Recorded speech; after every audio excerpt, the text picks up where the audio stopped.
세계 증시와 우리 증시를 짚어보는 시간 3분 증시입니다. 연합인포맥스 정윤교 기자 나와 있습니다. 안녕하세요. 안녕하십니까. 네, 먼저 뉴욕 증시부터 살펴보죠. 간밤 뉴욕 증시 어떤가요?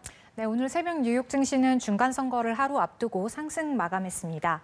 다우지수는 전장보다 1.31% 오르면서 장을 마쳤고, 대형주 중심의 S&P 500 지수는 전날보다 0.97%, 기술주 중심의 나스닥 지수는 전날 대비 0.85% 상승하면서 거래를 끝냈습니다. 3대 지수는 일제히 상승했지만 개별 종목으로 보면 희비가 갈렸습니다. 대표적인 전기차 업체인 테슬라는 트위터 인수 후폭풍으로 5% 넘게 급락했고, 네. 테슬라 영향으로 다른 전기차 주가도 모두 하락했습니다. 예, 오늘 앞서 기자 리포트로 보내드린 것처럼 미국의 중간 선거입니다.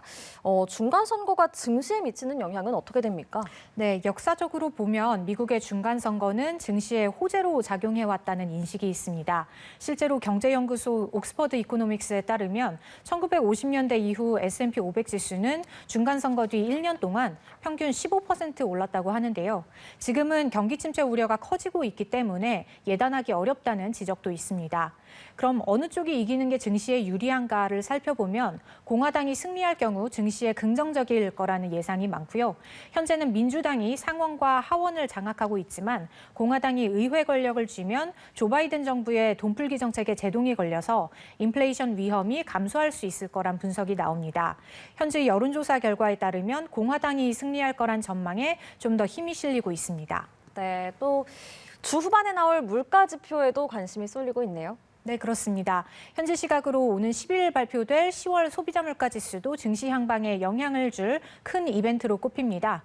이번 CPI는 내달 FOMC를 앞두고 나오는 두 개의 물가 보고서 중 첫 번째인데요.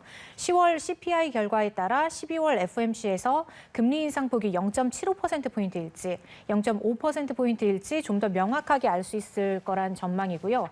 연준이 12월에 금리 인상폭을 축소하는 걸 논의할 것으로 알려졌지만 인플레이션이 고공행진을 이어가면 속도 조절의 명분은 없어지게 됩니다.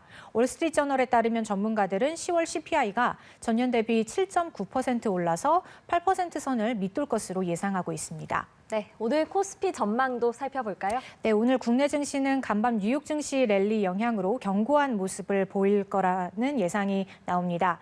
이번 중간 선거 결과에 따라서 영향을 받을 수 있는 자동차나 2차 전지 등의 업종을 지켜봐야 한다는 분석도 나오고 있고요. 오늘 장중에 발표될 한국의 9월 경상수지도 관심사입니다. 지난 8월 경상수지는 적자를 기록하면서 코스피 지수를 위축시킨 바 있는데요.